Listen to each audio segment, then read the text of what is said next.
Shalom dan selamat pagi Bapak Ibu Saudara-saudari Jemaat HKBP Resort Sungai Langkai.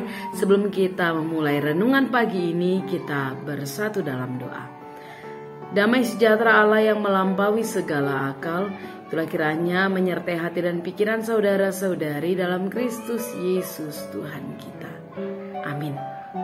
Renungan untuk kita pada pagi hari ini, Kamis 9 Desember 2021, tertulis dalam Wahyu pasal 21 ayat 3, demikian firman Tuhan.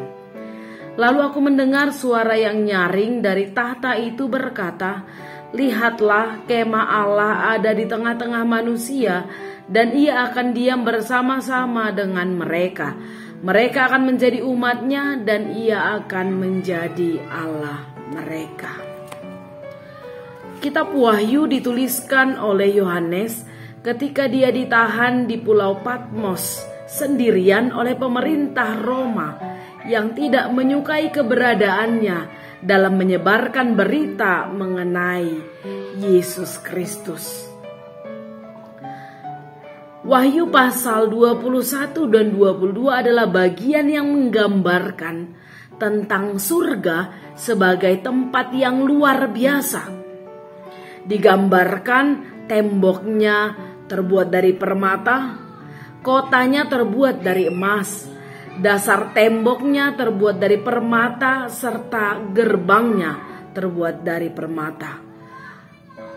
Berkilauan sangat indah kelihatannya jika dijelaskan oleh pasal 21 dan 22. Namun bukan hanya secara fisik, surga juga digambarkan sebagai suatu tempat di mana suasana yang akan dirasakan di dalamnya adalah suasana yang tidak ada lagi air mata. Tidak ada lagi terdapat perkabungan di sana, apalagi ratap tangis atau duka cita. Mengapa? Karena di tempat itu kemah Allah berdiam. Dia sendiri yang akan datang dan tinggal di tengah-tengah manusia, dan kita akan menjadi umatnya. Bukankah itu masa depan yang menyenangkan? Bukankah itu sesuatu yang kita rindukan? Bahwa Allah itu Immanuel adanya. Namun, siapakah yang layak untuk masuk ke dalam surganya Allah? Wahyu pasal 21 ayat 7 mengatakan, "Barang siapa menang, ia akan memperoleh semuanya ini, dan aku akan menjadi Allahnya, dan ia akan menjadi anakku." Maka ingatlah, hanya orang-orang yang menang saja yang kemudian akan boleh tinggal dalam surganya Allah.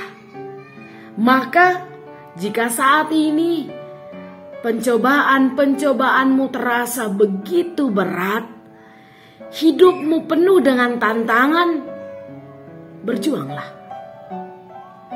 Mintalah kekuatan daripada Tuhan, sehingga engkau dapat menjalani kehidupan yang berkenan di hadapannya, meski situasimu sangat sulit.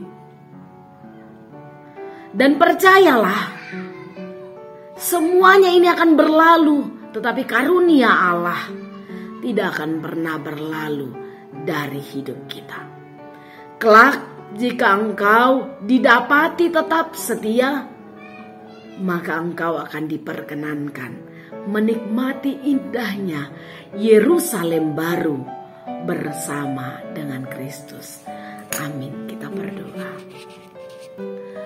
Kami bersukacita ya Allah Bapa, untuk pagi hari yang indah ini.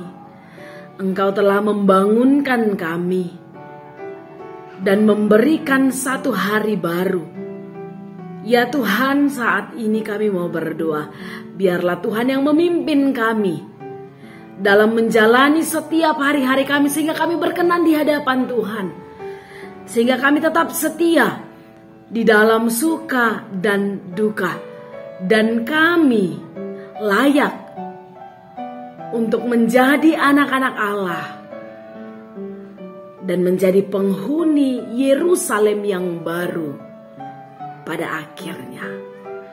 Terima kasih Tuhan untuk setiap pertolongan-Mu di dalam hidup kami. Kami serahkan hidup kami ke dalam tangan pengasihan-Mu. Kita sama-sama mengucapkan doa Bapa kami. Bapa kami yang di surga, dikuduskanlah nama-Mu, datanglah kerajaan-Mu, jadilah kehendak-Mu di bumi seperti di surga.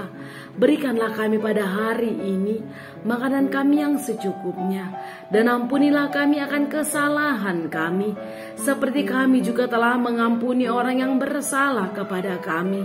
Dan janganlah membawa kami ke dalam pencobaan, tetapi lepaskanlah kami daripada yang jahat, karena Engkau yang punya kerajaan dan kuasa dan kemuliaan sampai selama-lamanya. Kasih karunia Tuhan kita Yesus Kristus, kasih Allah Bapa dan persekutuan dengan Roh Kudus, itulah kiranya yang menyertai kamu. Amin. Shalom.